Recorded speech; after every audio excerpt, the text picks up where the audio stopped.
आदरणीय श्रोतागण, देखिए आयुर्वेद के संदर्भ में विलक्षण जानकारियाँ आपके साथ साझा करते रहते हैं। तो उसी कड़ी में एक और जानकारी आपके साथ साझा कर रहे हैं। जो आयुर्वेद के ऋषि हैं, उन्होंने मनुष्य के लिए जो नित्य कर्म है, जो स्वास्थ्य के लिए बड़ा उपयोगी होता है, सही समय पर और सही विधि से यदि नित्य कर्म का पालन किया जाए तो उससे स्वास्थ्य की रक्षा होती है।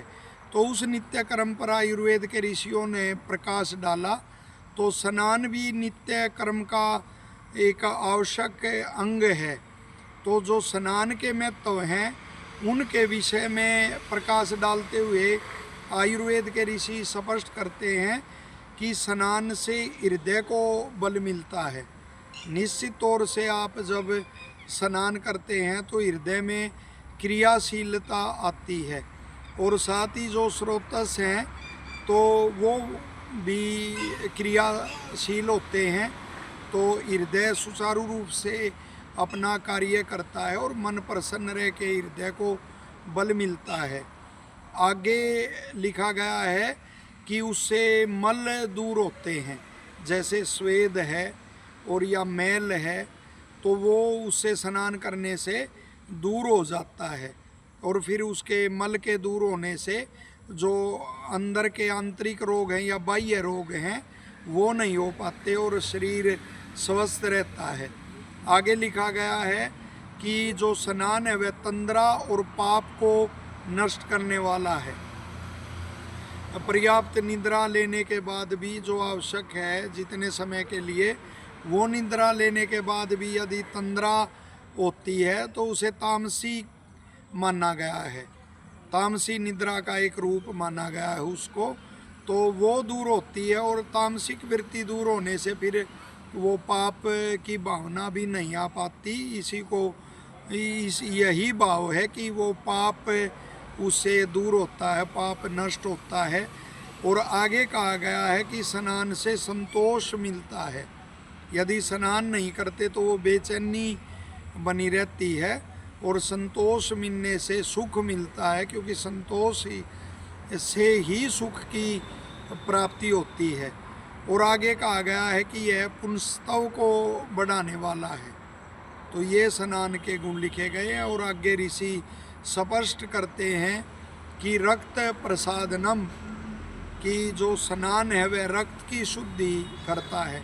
रक्त के अशुद्ध होने से अनेक रोग होते हैं, अनेक विकार शरीर में उत्पन्न होते हैं और स्नान करने से वो रक्त की निश्चित तौर पर शुद्धि होती है।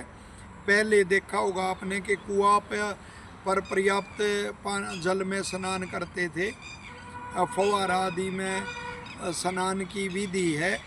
ट्यूबवेल में स्नान करते थे। ट्यूबवेल तो निश्चित तौर पे वो फुहारा का ही, जहाँ पहाड़ी क्षेत्र होते हैं वहाँ तो फुहारे होते हैं और ट्यूबवेल एक तरह से उसी का कार्य करता है। और जो इस विधि से, जैसे कुआं से पर्याप्त जल से या ट्यूबवेल में स्नान करता है, ट्यूबवेल के जल से, तो निश्चित तौर पर वह कुष्ठ जो रोग है और जो शुगर रोग है उससे पीड़ित हो ही नहीं सकता।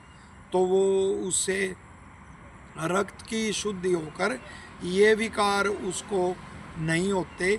और आगे कहा गया है कि स्नानम अग्नेश्च दीपनम, कि उससे जो जठराग्नि है उसकी भी वृद्धि होती है, अग्नि दीप्त रहती है और भोजन आदि पचाने में वो बड़ी फिर सरलता रहती है। और पुराना वेदक का सिद्धांत है कि जब हम शीतल जल से स्नान करते हैं तो अग्नि जो बाहर है वो अंदर ही चली जाती है और उसका एक वो है कि उस समय प्यास की अनुभूति होती है स्नान के बाद, वो इसी का कारण है। और स्पष्ट निर्देश है आयुर्वेद के ऋषियों का कि शीतल जल ही सिर पर डालें, स्नान करें शीतल जल से।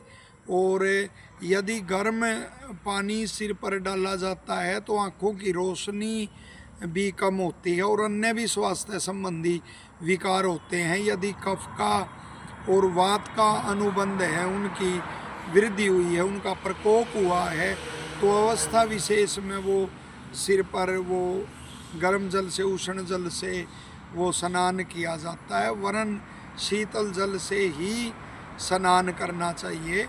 तो ये स्नान के गुण लिखे हैं आयुर्वेद के ऋषियों ने। और स्नान करने में कभी भी किसी भी ऋतु में वो आलस्य नहीं करना चाहिए।